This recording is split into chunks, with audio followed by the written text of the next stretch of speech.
বাংলাদেশ ক্রিকেটে যে কাদা ছোড়াছুড়ি হচ্ছে, সত্যি নিজেদের মাথা হেঁট হয়ে যাচ্ছে। মান সম্মান মানে তলানিতে গিয়ে ঠেকেছে। বিশ্ব ক্রিকেটে বাংলাদেশের মান সম্মান এতটাই নিচে গিয়েছে, প্রতিদিন একের পর এক অভিযোগের তীর ছুটে আসছে। বাংলাদেশের বয়সভিত্তিক দল থেকে শুরু করে একবারে বাংলাদেশের পূর্ণাঙ্গ দলের ম্যানেজমেন্টের উপরে, কোচ থেকে শুরু করে নির্বাচক থেকে শুরু করে প্রত্যেকের উপর অভিযোগের সীমা নেই। আর স্পেশালি যে অভিযোগগুলো, সবগুলো অভিযোগই যৌন হয়রানিমূলক।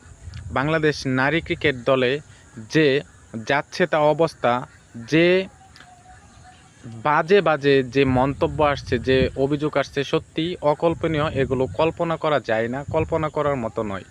বাংলাদেশ নারী ক্রিকেটের ভবিষ্যৎ কি অবশ্যই জানাবেন। বাংলাদেশের নারী ক্রিকেটাররা কি আদৌ নিরাপত্তাহীনতায় ভুগছে কিনা অবশ্যই কমেন্টে জানাবেন। আর এরকম চলতে থাকলে বাংলাদেশের নারী ক্রিকেটাররা কখনো ক্রিকেট খেলতে উজ্জীবিত হবে না।